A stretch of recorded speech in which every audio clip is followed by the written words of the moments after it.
Some numbers are not meant to be dialed. Some debts cannot be escaped.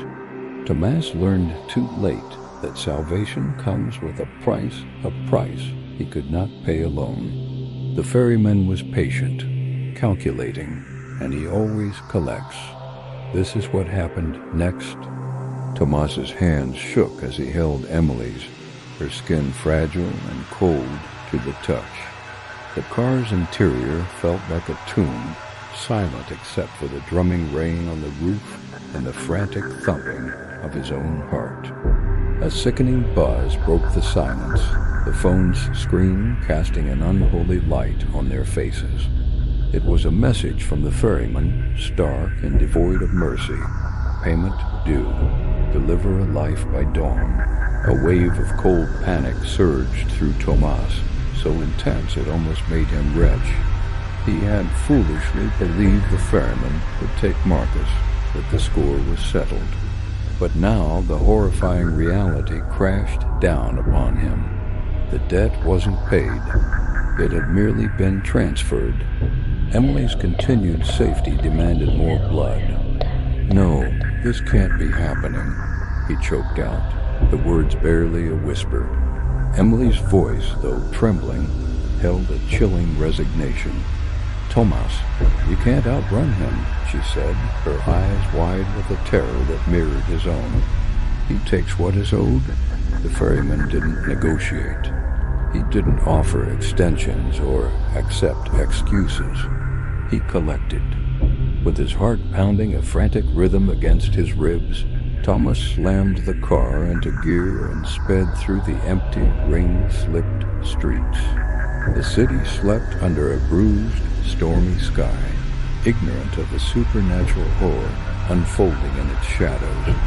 Dawn was a looming threat, a deadline marked by damnation. He needed a plan, any desperate strategy to satisfy the ferryman's demand without sacrificing Emily. His mind raced, cycling through impossible scenarios, each one more horrifying than the last. Then a name surfaced from the depths of his memory, a ghost of his ruined past. Marcus Hale, the man who had systematically dismantled his life, a greedy, arrogant parasite who had feasted on Tomas's dreams and left him with nothing but ashes. If anyone deserves this, it's him, the thought coiled in his mind, a venomous serpent of retribution. But as the dark resolve hardened in his gut, Emily grabbed his arm. Her whisper was a desperate plea. "No, you can't do that. It's not justice, it's death. You'll damn yourself forever." Tomas's hands trembled on the steering wheel, his knuckles white. Her words warred with the primal fear for her life, but the ferryman's number glowed on the phone screen, a constant, malevolent reminder that hesitation was a luxury he could not afford. Hesitation was fatal. Marcus's mansion loomed ahead, a monument to greed rising cold and sterile against the stormy sky. Tomas parked the car in the shadows across the street, his breath catching in his chest. He approached the imposing front door, each footstep an echoing drumbeat of impending doom.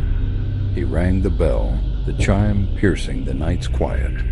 When the door opened, Marcus stood there, blinking in the sudden light, his face a mask of annoyance. "Tomas? At this hour? What nonsense!" Before he could finish, Tomas lunged, grabbing Marcus's wrist and pressing his hand against the glowing screen of the phone.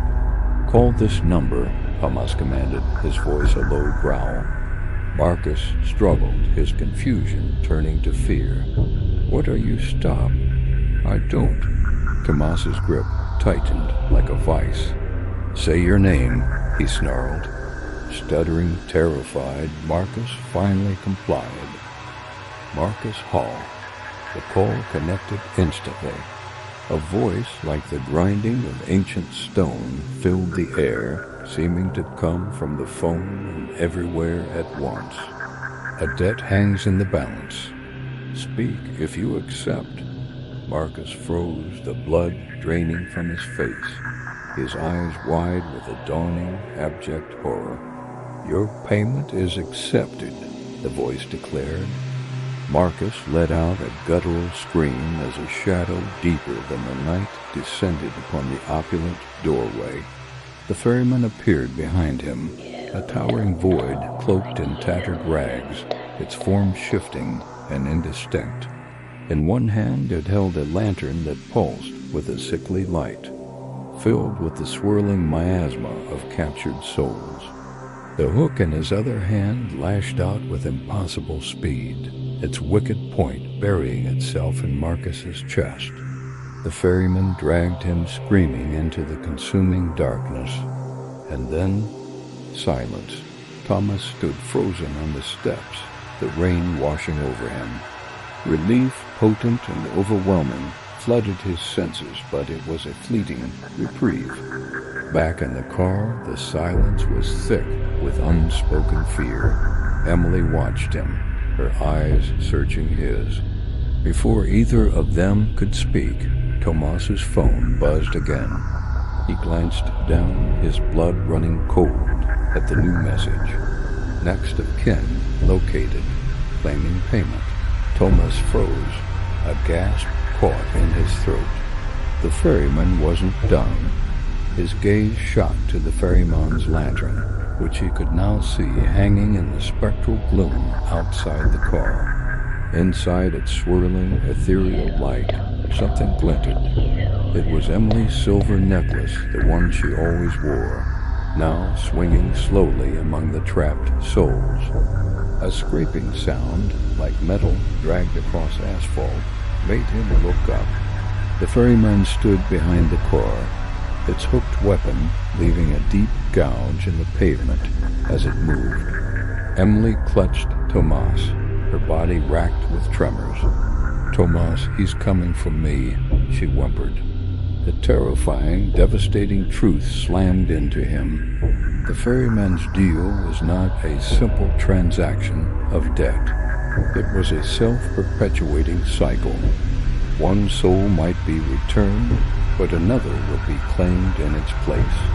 In paying Marcus's debt, Tomas had inadvertently marked Emily as the next payment. The ferryman had not saved her. He had merely put her on layaway. Tomas knew there was only one path forward. He could play by the ferryman's cruel rules, or he could lose Emily forever. He drove, not knowing the destination, only following an instinct, a pull toward the edge of town where the river ran dark and cold. This was a place of power, a place where the veil between worlds was thin, where the ferryman's presence was strongest. The air grew heavy, thick with the smell of damp earth and decay. The phone buzzed, the light a beacon in the oppressive dark. "Caller, deliver the river's toll, or the one you love is mine." Tomas looked at Emily, truly looked at her. She was alive, breathing, her heart beating, and she was trembling, fragile, a ghost already fading from his world. The ferryman stepped from the shadows by the riverbank, its form more solid here. The lantern pulsed in its hand, the trapped souls within writhing silently. The hook scraped against reality itself, a sound that set Tomas's teeth on edge. On the passenger seat lay an ancient, wicked-looking knife, a tool the ferryman had left for him. He now understood its terrible purpose, blood for blood. His eyes scanned the riverbank and settled on a lone figure, a stranger huddled against the cold, his face obscured by shadow. Tomas didn't know his name. In that moment, he didn't care. The knife glinted in the faint moonlight as he raised it high.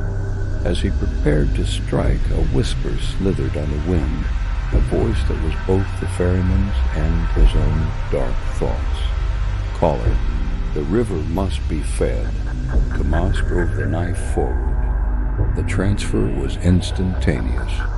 The stranger's life force was ripped from his body, and siphoned into the ferryman's lantern. The swirling mass of light inside shimmered, and for a fleeting, heart-stopping moment, Tomas saw her. A glimpse of Emily, more solid, more real, her form coalescing within the spectral prison. It was then that he grasped the full, horrifying scope of the nightmare he had entered. Each soul he delivered brought her closer to being whole again, but each depraved act chained him ever more tightly to his dark master.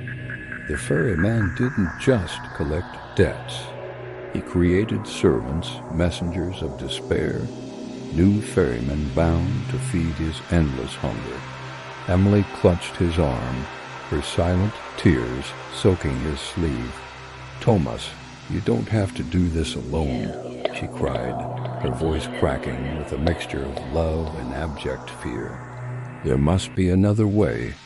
He shook his head, his face a grim, determined mask. The man who had existed hours ago was gone, replaced by this hollowed-out thing. "This is the only way I keep you alive." Her eyes widened, a universe of terror and devotion reflected in them. But it no longer mattered. He had crossed a line from which there was no return. He would do whatever it took.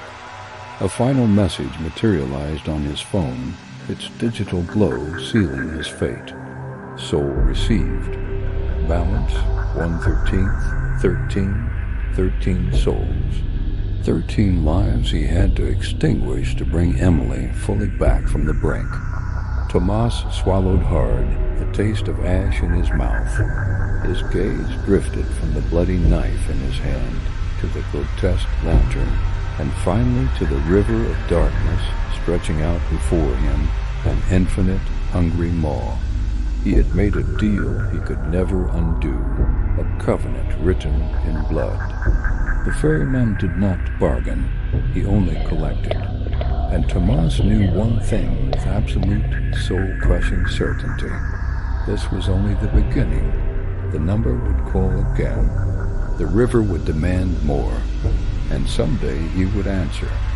If you see a number carved into wood, glass, or stone, if it seems to whisper your name from the shadows, do not call, because the ferryman does not save. He collects, and some debts are never truly paid.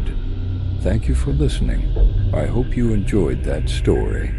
If you did, please subscribe Dark Whisper AI. Leave a comment. The next episode will be up soon, don't miss. Goodbye